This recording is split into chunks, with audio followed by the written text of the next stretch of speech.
अस्सलामु अलैकुम वरहमत उल्लाहि वबरकातु। नाज़रीन गिरामी, आज हम आपको दौरान सैलाब कीचड़ में धंस जाने वाले शख्स के साथ पेश आने वाले एक ऐसे मोजिज़े के बारे में बताएंगे जिसे सुनकर आप यकीन नहीं कर पाएंगे कि ऐसा भी हो सकता है। इसीलिए इस वीडियो को आखिर तक जरूर देखिएगा। जबकि यहाँ आपसे गुजारिश है कि चैनल को अगर सब्सक्राइब नहीं किया है तो चैनल को सब्सक्राइब करें और वीडियो को लाइक भी जरूर कीजिएगा। प्यारे दोस्तों, ये मुहावरा तो आपने सुन रखा होगा कि जिसे अल्लाह रखे उसे कौन चखे। ताहम इसकी हकीकी मिसालें बहुत ही कम देखने को मिलती हैं। ऐसा ही एक मंजर सोशल मीडिया पर वायरल होने वाली इस वीडियोस में देखने को मिला, जब एक मोटरसाइकिल पर सवार रेलवे फाटक के करीब से गुजर रहा था कि अचानक तेज रफ्तार ट्रेन आ गई। वीडियो में देखा जा सकता है कि ट्रेन को आता देखकर नौजवान मोटरसाइकिल से उतरा और फौरन से पीछे हट गया। इसी दौरान ट्रेन आई और उसकी मोटरसाइकिल को तबाह कर दिया। ताहम नौजवान फकत चंद लम्हों की दूरी से मौत के मुंह में जाने से मोजिजाना तौर पर महफूज रहा। दूसरी जानिब सोशल मीडिया पर कुछ सारिफीन ने नौजवान को खुशकिस्मत कहा, जबकि कुछ ने इसको लापरवाही और सख्त गलती करार दे दिया। इसी तरह इस कहावत का एक और जिंदा सबूत हाल ही में सोशल मीडिया पर वायरल होने वाली फोटोज में देखा जा सकता है, जिसमें एक मसरूफ शाहराह पर सवार औरत ट्रक की टक्कर से गिर गई और ट्रक के ऊपर से गुजर जाने के बावजूद जिंदा बच गई। यह फुटेज उस वक्त समाजी राब्तों की ज्यादातर वेबसाइट पर मौजूद है, जिसमें जिंदगी और मौत के खेल को देखा जा सकता है कि स्कूटी पर सवार औरत अपनी सवारी समेत गिर पड़ी। उसके बाद ट्रक उसके ऊपर से गुजर गया। ट्रक गुजरने के बाद भी औरत उठकर बैठ गई और इस फुटेज की जगह और वक्त का ताजुन नहीं किया जा सकता, मगर इसने इस कहावत को सच्चा कर दिया कि जिसे अल्लाह ना मारना चाहे, दुनिया की कोई भी ताकत उससे उसकी जिंदगी नहीं छीन सकती। नाज़रीन गिरामी, इसी तरह पाकिस्तान में आने वाले सैलाब के दौरान कई एक मोजिज़ात देखे गए, जिन्हें देखकर हर कोई अल्लाह अकबर पुकार उठा। सोशल मीडिया पर यह खबर भी वायरल हुई कि डेरा इस्माइल खान में सैलाब के बारिश ट्रक समेत डूबने वाला बच्चा 4 दिन बाद जिंदा सलामत मिल गया। डेरा इस्माइल खान के इलाके दराबन कला में सैलाब में पानी की नजर हो जाने वाले सेठों से लदे ट्रक में बह जाने वाले बच्चे को 4 दिन बाद एक दरख्त पर से तलाश कर लिया गया। मकामी लोगों ने बताया कि बच्चा ट्रक के मैकेनिक के पास काम करता था और ये अपने उस्ताद ट्रक ड्राइवर समेत 4 दिन कबल सगू पल के करीब पानी में बह गया था। बच्चे के मैकेनिक उस्ताद की लाश सैलाबी पानी से मिल गई थी, लेकिन बच्चे को तलाश कर लिया गया। तलाश के लिए जाने वाले अफराद को दरख्त पर मौजूद बच्चे ने देख लिया और आवाज दी, जिसके बाद लोगों ने उसको दरख्त से उतार लिया और बच्चे के जिंदा बच जाने पर आवाम की खुशी की दीदनी थी। बच्चे ने बताया कि मैंने पानी में बहते हुए उस दरख्त को पकड़ लिया था और 4 दिन तक भूखा प्यासा बगैर नींद के इस दरख्त पर रहा। कुदरत खुदा की कि अल्लाह ने उस बच्चे को हिम्मत दी और जिंदा रखा। बिलाशुबा ये किसी मोजिज़े से कम नहीं है। नाज़रीन गिरामी, यहाँ आपको एक और शख्स के बारे में बताते हैं जो सैलाब के कीचड़ में फंस गया। उस शख्स की कहानी जब मंजरे आम पर आई तो उसे सुनकर हर कोई अश्कबार हो गया। उस शख्स ने बताया कि ये नदी किनारे अपने खेत में काम कर रहा था कि अचानक सैलाबी रेला आ गया। उसे संभलने का मौका ही ना मिला और सैलाब उसे बहाता हुआ साथ ले गया। कई किलोमीटर की दूरी पर जाकर यह शख्स कीचड़ में फंस गया और उसे मौत नजर आने लगी। वो शख्स बताता है कि मैंने सांस रोके रखा था ताकि पानी फेफड़ों में दाखिल न हो सके। मैं कीचड़ से बाहर निकलने की भरपूर कोशिश करता रहा, मगर कामयाबी थी कि मिल नहीं रही थी।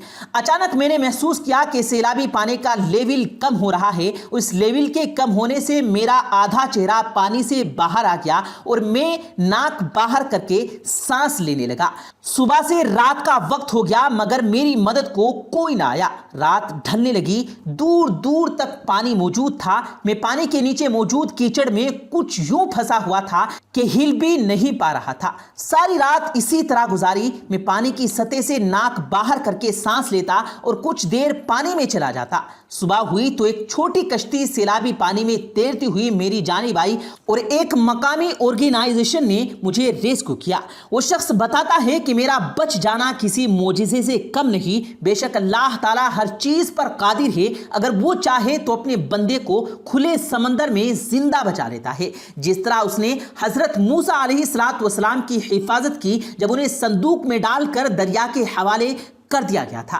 حضرت موسیٰ علیہ السلام کی والدہ نے جب ان کو صندوقچے میں ڈال کر دریا میں بہا دیا، بہت پریشان ہوئی اور سوائے اللہ کے سچے رسول اور اپنے لخت جگر موسیٰ علیہ السلام کے آپ کو کسی اور چیز کا خیال ہی نہ رہا۔ صبر و سکون جاتا رہا، دل میں بجز موسیٰ علیہ السلام کی یاد کے اور کوئی خیال ہی نہیں آتا تھا۔ اگر اللہ کی طرف سے ان کی دل جمی نہ کر دی جاتی تو وہ بے صبری میں راز فاش کر دیتی، لوگوں سے کہہ دیتی کہ اس طرح میرا بچہ ضائع ہو گیا، لیکن اللہ نے ان کا دل ٹھہرا دیا اور تسکین دے دی کہ تیرا بچہ تجھے ضرور ملے گا۔ والدہ موسیٰ علیہ السلام نے اپنی بڑی بچی جو ذرا سمجھدار تھی اس سے فرمایا، بیٹی تم اس صندوق پر نظر جما کر کے کنارے کنارے چلی جاؤ، دیکھو انجام کیا ہوتا ہے، مجھے بھی خبر کرنا۔ موسیٰ علیہ السلام کی ہمشیرہ دور سے دیکھتی چلی گئی اور فرعون کے محل تک پہنچتے ہوئے وہاں اس کی لونڈیوں کو اٹھاتے ہوئے تو آپ کی ہمشیرہ نے دیکھا، پھر باہر کھڑی رہی کہ شاید کچھ معلوم ہو سکے کہ اندر کیا ہو رہا ہے۔ وہاں یہ ہوا کہ جب آسیہ نے فرعون کو اس کے خونی ارادے سے باز رکھا اور بچے کو اپنی پرورش میں لے لیا تو شاہی محل میں جتنی دائیاں تھی سب کو بچہ دیا گیا۔ ہر ایک نے بشری محبت و پیار سے انہیں دودھ پلانا چاہا، لیکن بحکم خدا موسیٰ علیہ السلام نے کسی کے دودھ کا ایک گھونٹ تک نہ پیا۔ آخر اپنی لونڈیوں کے ہاتھوں اسے باہر بھیجا کہ کسی دائی کو تلاش کرو جس کا دودھ پی لے، پھر اس کو لے کر آؤ۔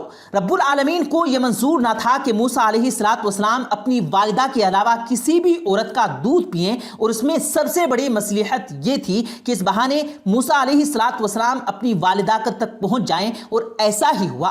ناظرین گرامی، لونڈیاں باہر نکلی تو حضرت موسیٰ علیہ السلام کی ہمشیرہ نے اپنے بھائی کو پہچان لیا جنہیں لونڈیوں نے اٹھا رکھا تھا۔ حضرت موسیٰ علیہ السلام کی ہمشیرہ آگے بڑھی اور ان لونڈیوں سے کہا کہ میں تمہیں ایک ایسی دائی کے پاس لے چلتی ہوں جس کا دودھ یہ بچہ ضرور پی لے گا۔ انہوں نے سنتے ہی کہا کہ اچھا چل اس کا مکان دکھا۔ حضرت موسیٰ علیہ السلام کی ہمشیرہ انہیں لے کر اپنے گھر لے آئی اور اپنی والدہ کی طرف اشارہ کر کے کہا، انہیں دیجئے۔ لونڈیوں نے موسیٰ علیہ السلام کو انہیں دیا تو آپ علیہ السلام دودھ فوراً سے پینے لگے تو فوراً یہ خبر حضرت آسیہ کو دی گئی، جو یہ سن کر بہت زیادہ خوش ہو گئی اور انہیں اپنے محل میں بلوا لیا گیا۔ بہت سے انعام و اکرام سے نوازا گیا، لیکن یہ علم نہ تھا کہ فی الواقع یہی اس بچے کی والدہ ہیں۔ فقط اس وجہ سے کہ موسیٰ علیہ السلام نے ان کا دودھ پیا تھا، وہ ان سے بہت خوش تھی۔ کچھ دنوں تک تو یوں ہی چلتا رہا۔ آخرکار ایک روز حضرت آسیہ رضی اللہ تعالی عنہا نے فرمایا، میری خواہش ہے کہ تم محل میں آ جاؤ اور یہیں رہو سہو اور اسے دودھ پلاتی رہو۔ موسیٰ علیہ السلام کی والدہ نے جواب دیا کہ یہ تو مجھ سے نہیں ہو سکتا، میں بال بچے والی ہوں، میرے میاں بھی ہیں، میں اس بچے کو دودھ پلا دیا کروں گی اور پھر واپس آپ کے یہاں بھیج دیا کروں گی۔ یہ طے ہوا اور اس پر فرعون کی بیوی بھی راضی ہو گئی۔ موسیٰ علیہ السلام کا خوف امن سے، فقیری امیری سے، بھوک سودگی سے دولت و عزت میں بدل گئی۔ روزانہ انعام و اکرام پاتی، کھانا کپڑا شاہی جگہ پر ملتا اور اپنے پیارے بچے کو اپنی گود میں پالتی تھی۔ ایک ہی رات، ایک ہی دن یا ایک رات کے بعد ہی اللہ نے ان کی مصیبت کو راحت میں بدل دیا۔ سبحان اللہ، اللہ کی ذات کتنی بے نیاز ہے جس نے موسیٰ علیہ السلام کی خوب حفاظت فرمائی اور فرعون کو خبر تک نہ ہونے دی کہ وہ بچہ جسے وہ مارنا چاہتا ہے اس کے اپنے محل میں پرورش پا رہا ہے۔ پیارے دوستو، امید کرتے ہیں آپ کو آج کی ہماری یہ ویڈیو ضرور پسند آئی ہوگی۔ اگر آپ کو یہ ویڈیو پسند آیا ہو تو اس ویڈیو کو دل سے لائک کریں اور زیادہ سے زیادہ لوگوں تک اس ویڈیو کو ثواب کی نیت سے شیئر کریں، اور اس ویڈیو کے بارے میں آپ کی کیا رائے ہے کمنٹ سیکشن میں اپنی رائے کا اظہار ضرور دیں، اور مزید اسی طرح کی روز کی ویڈیو پانے کے لیے ہمارے چینل کو ضرور سبسکرائب کریں۔ ملتے ہیں پھر ایک نئی ویڈیو کے ساتھ، تب تک کے لیے اللہ حافظ۔